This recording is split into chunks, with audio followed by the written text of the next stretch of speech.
안녕하세요. 오늘은 인도랑과 관련돼서 좋은 소식 한 가지, 그리고 이 호재가 뜨면은 일시적일 것 같은데 $400를 넘길 가능성이 높다. 근데 우리가 지금 계속 기다리고 있는 호재, 언젠가는 터질 것 같은데 저는 시점으로 봤었을 때 빠르면 5월에도 나올 수 있다. 그래서 그것이 과연 무엇인지 또 말씀드려 보겠습니다.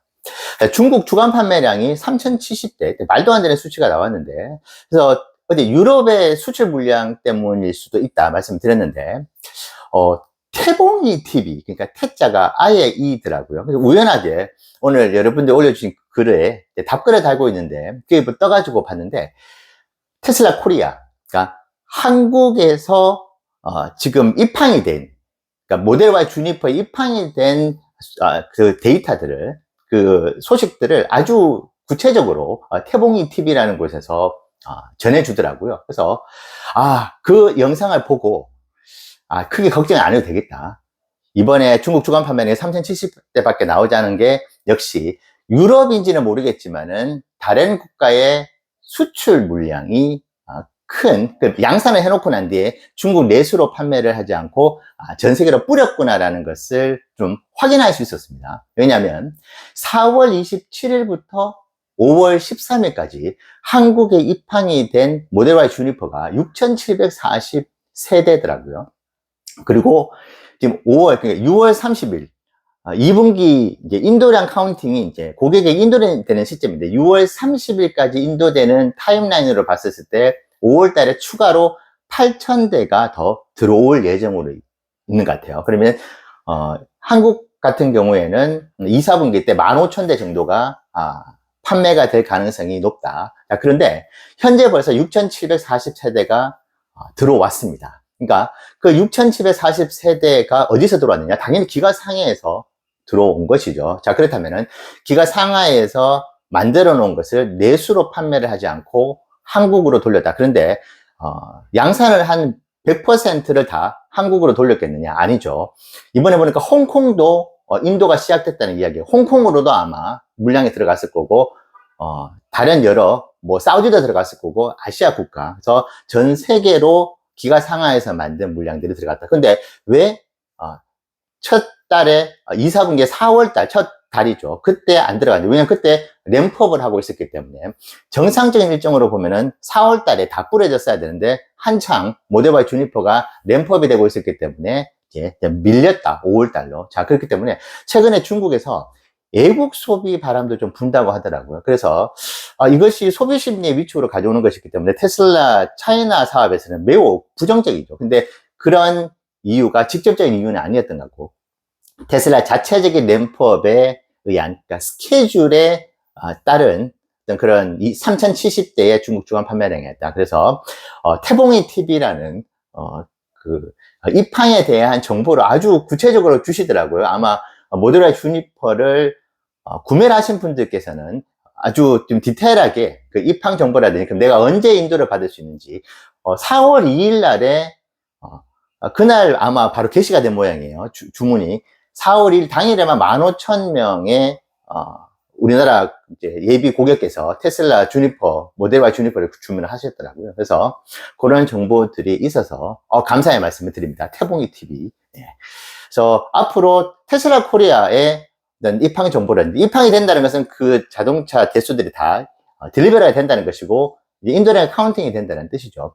참고로 2024년 2분기 때도 44만 대가 넘게 나오면서 서프라이즈가 나왔죠.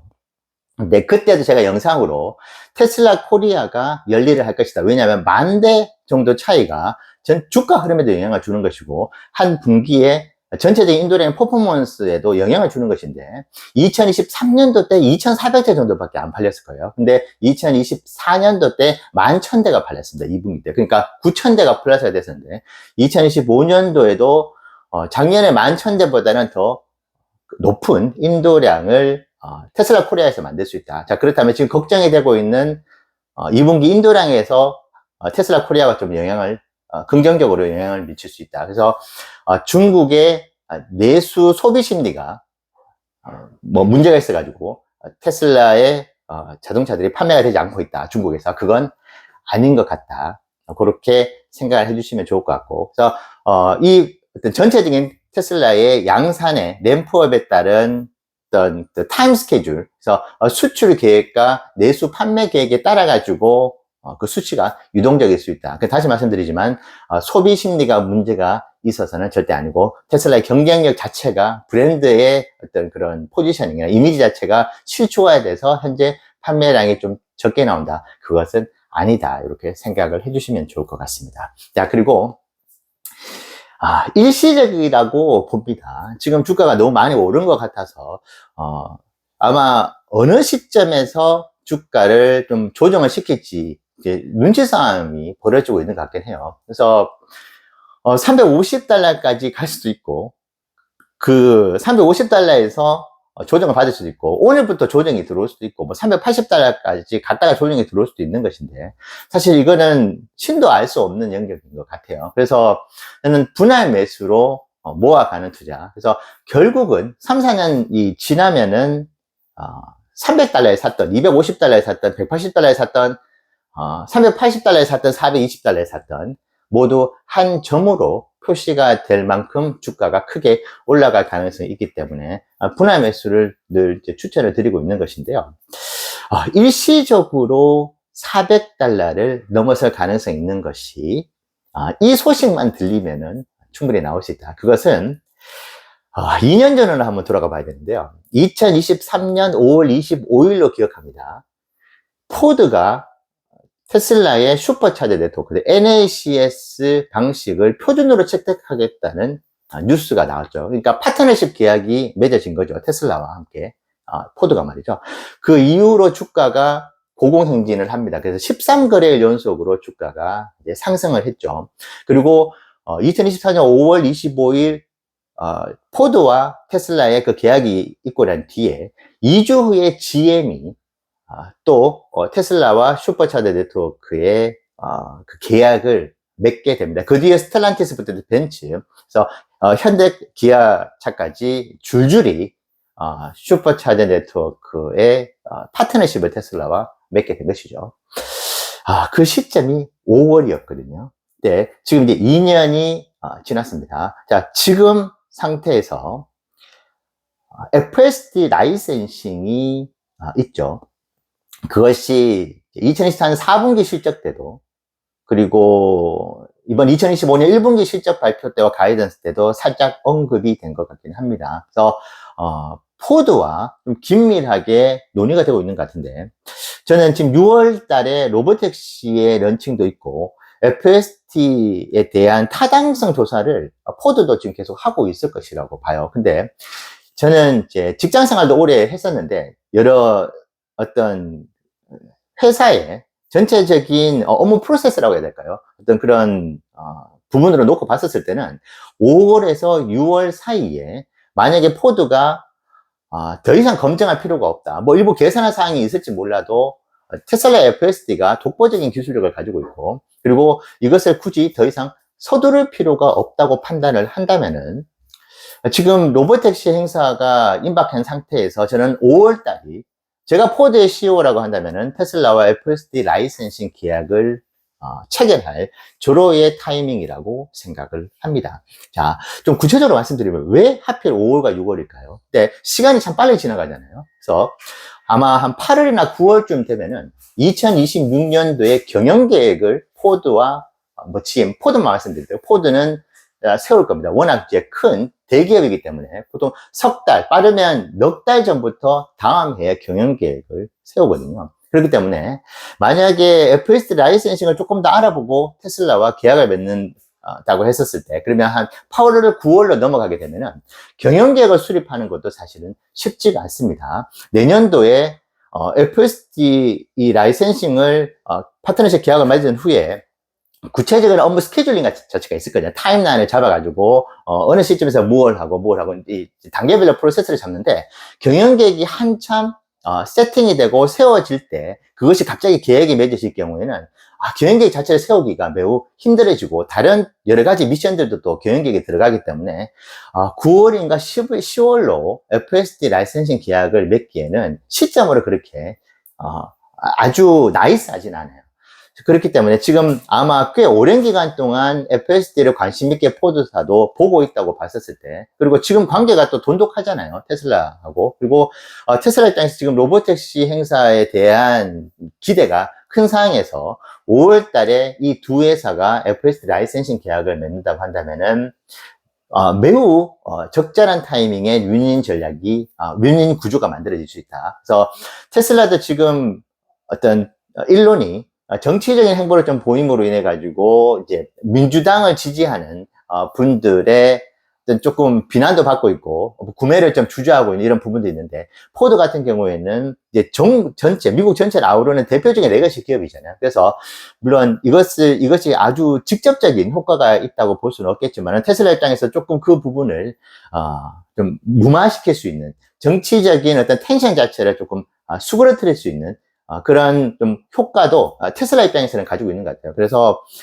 이게 선입 선출 개념이라고, 파트너십도 먼저 계약을 맺는 쪽과 업무가 먼저 진행이 됩니다. 자, 그렇기 때문에 포드사 입장에서는 자신들이 1번 타자가 되는 것을 가장 선호를 할 것이에요. 그리고 첫 번째 파트너라고 한다면은 테슬라도 조금은 여러 가지 좀 베네핏을 줄 수 있다. 혜택을 좀 주면서, 파트너십 계약에 있어서의 어떤 금액이라든지, 여러 가지 부분에서 서로 좀, 유연하게 조율할 수 있는 그런 사항도 되는 것이 사실은 첫 번째 계약이잖아요.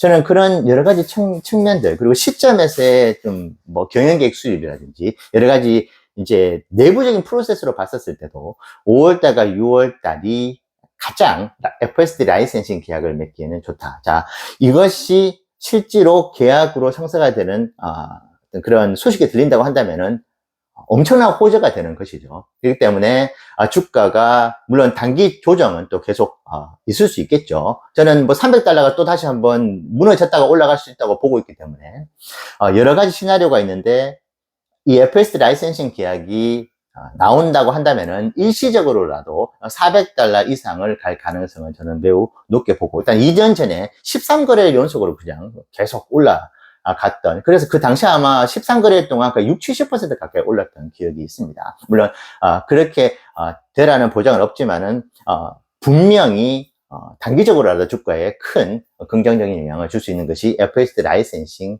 그런 계약이다.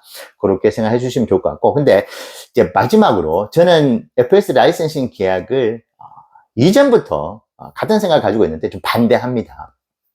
테슬라가 가지고 있는 독보적인 기술이라고 저는 생각을 해요, FSD를. 자, 그래서 일론이 워낙 좀 자신이 가지고 있는 어떤 기술적인 우위를 이것을 자신이 꼭 가지고 다른 회사들은 사용하지 못하게 그렇게 하는 그런 스타일의 CEO가 아니다 보니까 특허라든지 이런 그런 부분들도 많이 이제 풀어줬잖아요. 그래서 우리 모두 함께 잘 되자, 그런 철학을 가지고 있는 것이 일론이다 보니까 FSD 기술 역시도 다른 회사들에게 공유를 하면서, 물론 그를 통해서 이익이 발생을 하는 거긴 합니다만은, 독점적인 지위를 가지는, 어떻게 보면은 경쟁사회에서 필수 요소인데 이것을 사실은 양보하고 포기를 하는 것이잖아요. 자, 그런 측면에서 저는 좀 반대라는 것이고, 그리고 이게 실제로 자동차 디자인도 다르고, 카메라 센싱 기술이 들어간다 하더라도 이 위치나 모든 것들을 조율하는 것이 쉽지 않고, 레거시 기업 같은 경우에 자동차 모델이 한두 개가 있는 것이 아니고, 그리고 한 모델에서도 디자인이 막 제각각이기 때문에, 이것이 현실 단계에서 이제 실질적으로 이 프로젝트가 진행돼 가지고 상품화가 되는 과정은 테슬라 입장에서는 매우 험난할 것이다. 그래서 시간적으로도 매우 소모성이 좀 큰 그런 비즈니스라고 생각을 하고 있기 때문에, 개인적으로는 조금 안 했으면 좋겠다는 생각을 하고 있고요. 그리고 지금 미국에서 왜 판매가 조금 부진한가, 테슬라가. 저는 그 가장 큰 이유 중에 하나가 슈퍼차저 네트워크 역시도 지금 파트너십으로 다 공개를 했었죠, 2023년도에. 그래서 거의 대부분의 회사가 테슬라의 슈퍼차저를 활용을 하고 있습니다. 근데 만약에 이 슈퍼차저 네트워크 그 자체도 테슬라가 독점적으로 가지고 있었다고 한다면은 테슬라의 자동차 판매량은 훨씬 많이 늘어나지 않았을까 생각도 하거든요. 다른 회사의 전기차를 구매를 했을 경우에 이 충전이 너무나 힘든 상황에서는 테슬라로 저는 구매가 수요가 몰려들 수밖에 없다고 생각을 하고 있는데, 저는 속 좁은 사람일 수도 있습니다. 테슬라의 일론 머스크는 이 역시도 많은 우리 기업들 함께하는 파트너라고 생각하는 것 같아요. 그래서 경쟁도 선의의 경쟁을 하지만은 자신이 가지고 있는 좋은 어떤 기술력 같은 경우에 우리가 모두 함께 사용을 해야 된다는 생각을 하고 있기 때문에 현재 지금 다른 회사들이 그로 인한 혜택을 보고 있고, 뭐 테슬라도 이익을 얻으면서 윈윈을 하고 있는 것 같습니다. 그래서 어쨌든 이제 포드사가 저는 가장 유력한 후보라고 보고 있기 때문에 포드사와 테슬라가 FSD 라이센싱 계약이 그 소식이 들린다고 한다면은 테슬라 주가는 아주 긍정적인 그런 흐름을 보여줄 수 있다, 이렇게 생각합니다. 여러분들 투자에 좋은 참고가 되시면 좋겠습니다. 감사합니다.